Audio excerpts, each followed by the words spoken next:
bab berhubung dengan makruh mentakhirkan sembahyang daripada waktunya yang terpilih, dan apakah yang perlu dilakukan oleh makmum apabila telah mentakhirkan akan waktu sembahyang oleh imam.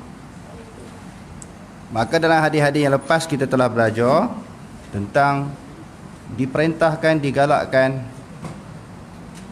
supaya disembahyangkan di awal waktu dalam semua waktu sembahyang. Yakni 5 waktu sembahyang tu digalakkan kita buat, kita tunaikan, kita laksanakan di awal waktu. Tajuk kita pada malam ini, makruh kita memperlewatkan waktu sembahyang.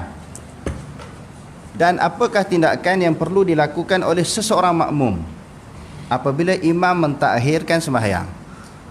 Maksudnya imam memperlewatkan sembahyang, makmum nak buat macam mana? Nak ikut imam ataupun dia boleh sembahyang sendirian terlebih dahulu? Imam yang dimaksudkan di sini adalah pemerintah. Imam yang dimaksudkan di sini adalah pemerintah. Kerana secara kebetulan pemerintah, pemimpin ataupun khalifah pada zaman dahulu, dalam waktu yang sama mereka bertindak sebagai imam.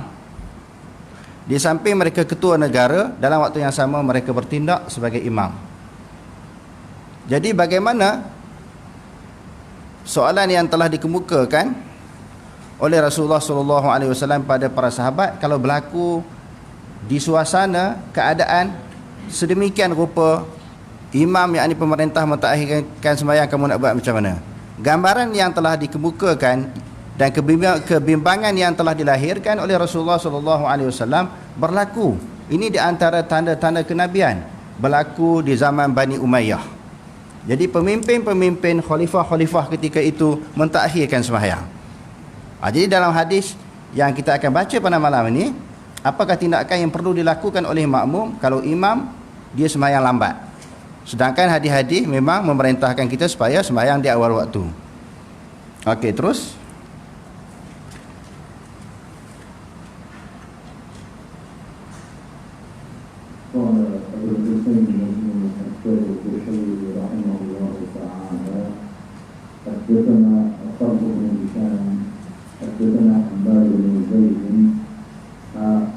قال وحدثني الرجل الأعرابي وبلسان الجحدري قال حدثنا حماد عن أبي مرار الثوري عن عبد الله بن صالح عن أبي ذر قال قال لي رسول الله صلى الله عليه وسلم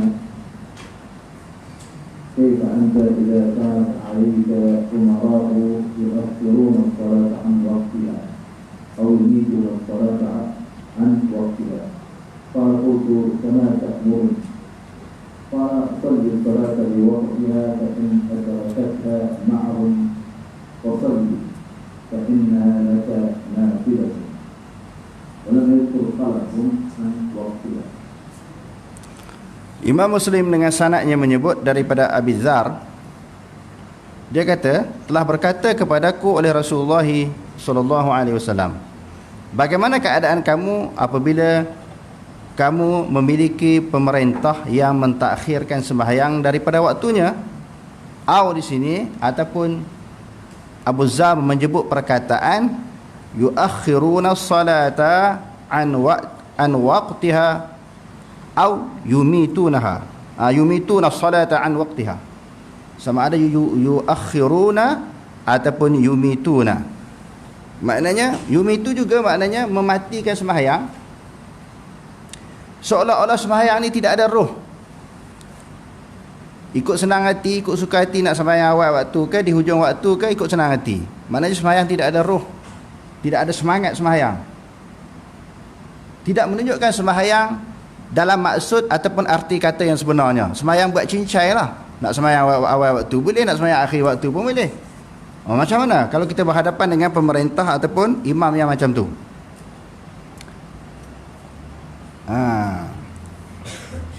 Lalu Rasulullah SAW memerintahkan supaya Abu Dzar ini sembahyang di awal waktu. Kalau pemerintah jenis sembahyang lambat, sembahyang mentakhirkan waktu sembahyang, kamu sembahyang di awal waktu. Selepas itu, apabila kamu mendapati akan mereka sembahyang, maka kamu sembahyang kali yang kedua, walaupun di awal waktu, walaupun di akhir waktu.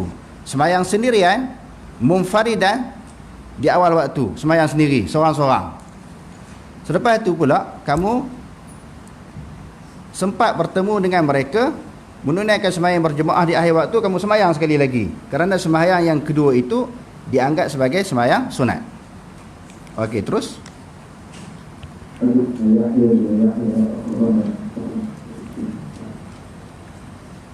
عن أبي عمران الجوزي عن عبد الله بن الصالح عن أبي ذر قال لي رسول الله صلى الله عليه وسلم يا أبا ذر إنه سيكون بعدي أمراء يريدون الصلاة فصل الصلاة لوقتها فإن صليت لوقتها كانت لك نافلة وإذا كنت أحرزت صلاتك وإلا kunta qad ahrazta, yakni hafazta, maknanya kamu telah memelihara sembahyang, kamu tidak ikut rentak mereka. Mereka sembahyang lambat, kamu jangan layan, kamu jangan peduli. Tang kamu sendiri, kamu sembahyang awal, maka kamu telah memelihara akan sembahyang. Okey, terus وحدثنا أبو بكر بن أبي شيبة حدثنا عبد الله بن إدريس عن شعبة عن أبي عمران عن عبد الله بن الصالح عن أبي ذر قال إن قريبي أوصاني أن أسمع وأطيع وإن كان عبدا مجدع الأطراف وأن تصلي الصلاة لوقتها فإن أدركت القوم وقد صلوا كنت قد أحرزت صلاتك وإذا كانت لك نافلة. Imam Muslim dengan sanadnya daripada Abi Zar juga, dia kata sesungguhnya kekasihku telah mewasiat kepadaku supaya aku dengar dan patuh kepada umara tadi. Dengar dan patuh kepada umara ataupun pemimpin, walaupun pemimpin itu mujadda'al atraf, maknanya kudung jari cacat. Walaupun pemimpin tak sempurna, wajib ditaati, yang disebut sebagai ulil amri. Kita telah membahaskan masalah bab ataupun isu ulil amri ini dengan panjang lebar. Apakah yang dimaksudkan ulil amri? Sebagai kesimpulan daripada perbahasan-perbahasan yang lalu, iaitu pemimpin yang mengurus umat Islam, yang menguasai, mentadbir, memerintah umat Islam. Dia sendiri adalah Islam, dia mengurus umat Islam. Yang kedua syaratnya melaksanakan syariat Islam walaupun tidak sepenuhnya. Sebab itu bila di dalam ayat ketaatan kepada ulil amri, ya ayyuhallazina amanu atiiullaha wa atiiur rasula wa ulil amri minkum, selepas itu disebut apa? Fa in tanaza'tum fi syai'in farudduhu ila Allahi war rasul. Yang inilah ulama kata ulil amri yang macam mana? Yakni yang mampu bila berlaku perselisihan tentang isu-isu agama, masalah-masalah agama, kembali kepada Allah dan Rasul. Mereka mengikatkan diri mereka dengan Quran. Mereka mengikatkan diri mereka dengan sunnah. Ini ulil amri yang wajib ditaati. Kerana di dalam riwayat Muslim menyebut tidak ada ketaatan kepada mana-mana pemimpin yang derhaka kepada Tuhannya. Okey, terus وحدثني يحيى بن أبي الحارث حدثنا خالد بن الحارث حدثنا سعد عن زيد قال سمعت أبا العالية يحدث عن عبد الله بن الصالح عن أبي ذر قال قال رسول الله صلى الله عليه وسلم وضرب فخذي كيف أنت إذا بقيت في قوم يؤخرون الصلاة عن وقتها قال ما تأمر قال صلي الصلاة لوقتها ثم اذهب بحاجتك فإن تقيمت الصلاة وأنت في المسجد فصل. Dalam sanad ini daripada Abi Zar juga, cuma ada perkataan wa daraba fakhidhi. Maka Rasulullah ni sebelum dia nak bersabda, dia nak bercakap, dia nak menyampaikan sesuatu kepada Abi Zar, dia pukul kaki Abu Zar. Dia tepuk. Dia tepuk kaki Abu Zar. Ini sebagai di atas apa maksud dan tujuan, untuk supaya Abu Zar ni memberi tumpuan terhadap apa yang akan disampaikan oleh Rasulullah sallallahu alaihi wasallam. Okey, terus.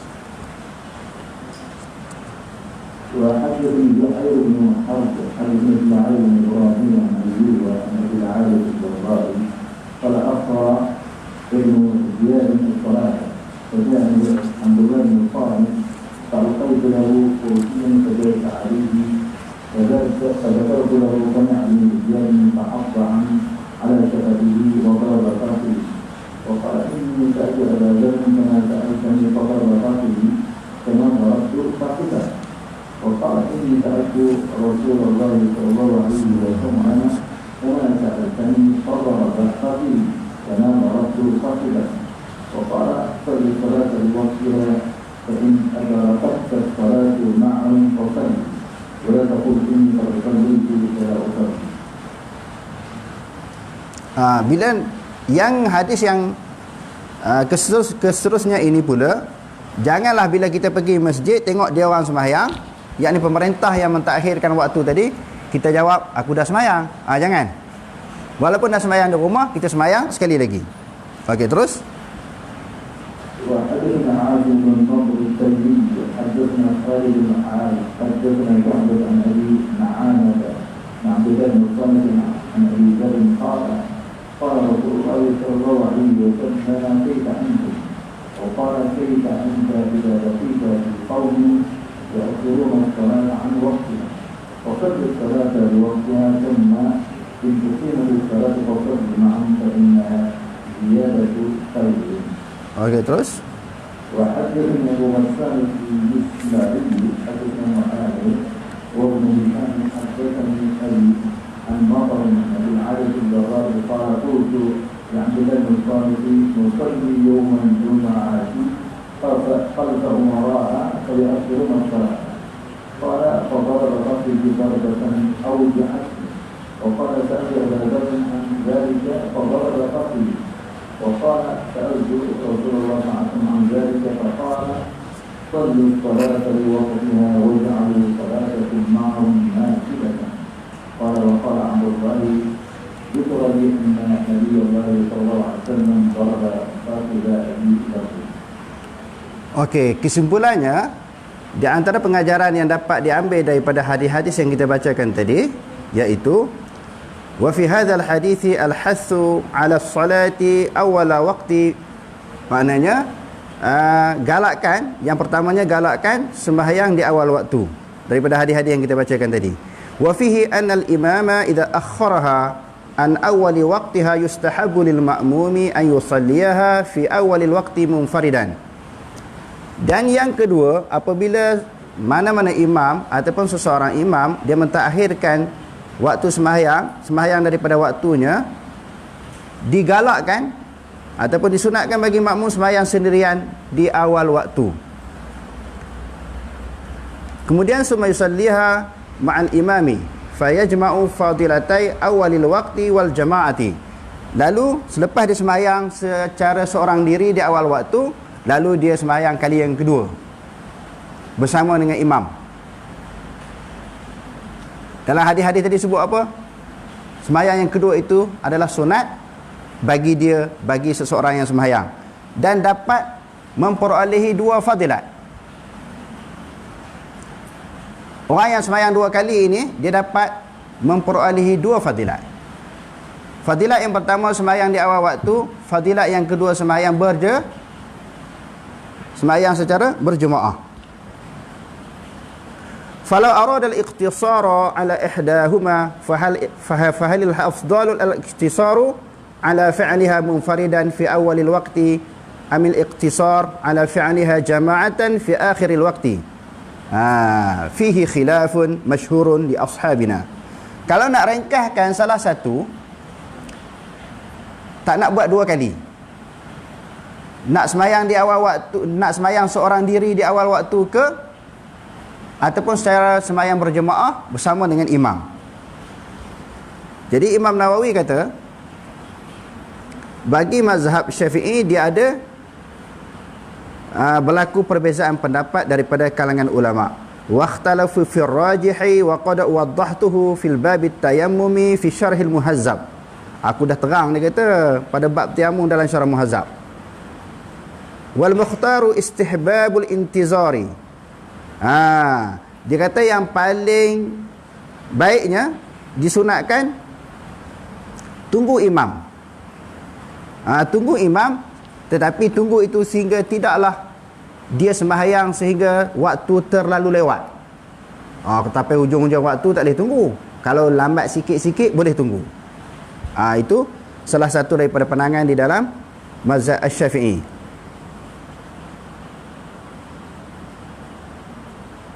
Wa fihi al-hathu 'ala muwafaqati al-umara'i fi ghairi ma'siyatin li'alla tatafarraqa al-kalimatu wa taqa'al fitnatu.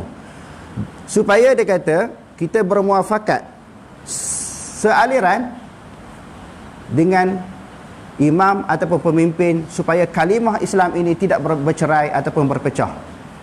Apa maksud berpecahnya bercerainya kalimah? Berlaku perpecahan daripada kalangan umat Islam.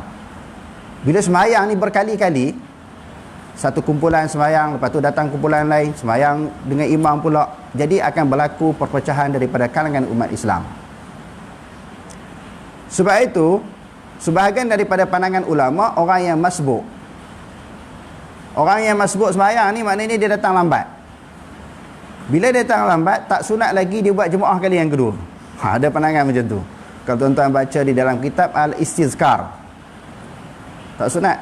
Sebab boleh berlaku perpecahan daripada kalangan umat Islam. Jadi sebahagian pendapat yang lain kata masih sunat semayang jemaah ni, walaupun dia telah terlepas semayang berjemaah bersama dengan imam yang dilantik. Maka di sini ada dua pandangan.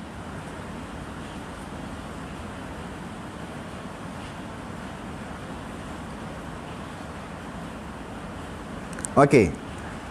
Di antara pengajaran lagi, wa fihi anna as-salata allati yusalliha marrataini takunu al-ula faridatan was-saniyatu naflan. Yang pertama itu dianggap fardu, sembahyang yang kedua bersama jemaah itu adalah sunat. Dan ulama pula berbeza pendapat, waqtalafa al-ulama'u fi hadhihi al-mas'alati wa fi mazhabina fiha arba'atu aqwalin. Yang manakah sembahyang paling baik di sisi Allah Ta'ala, sama ada sembahyang yang pertama ke ataupun sembahyang yang kedua. Dia kata pendapat yang pertama, annal fardha hiyal ula annal fardha hiyal aula lil hadis. Maknanya sembahyang yang utama yang dituntut adalah sembahyang yang pertama, kerana hadis Nabi SAW memerintahkan sembahyang di awal waktu. Dan yang kedua, di antara keduanya yang manakah yang paling baik? Antara kita sembahyang seorang tadi sendirian dengan sembahyang berjemaah tadi, yang mana paling khusyuk? Yang mana paling elok? Hak tu yang paling aula, paling sempurna. Dan yang pendapat yang ketiga, kedua-dua itu dianggap fardu. Maknanya sembahyang kali pertama pun wajib, sembahyang kali yang kedua bersama jemaah pun wajib. Tetapi pendapat yang rajihnya, sembahyang yang pertama sahaja dianggap wajib, iaitu sembahyang sendirian di awal waktu, dan sembahyang berjemaah bersama dengan imam di akhir waktu itu dianggap sebagai sunat. Wallahu a'lam.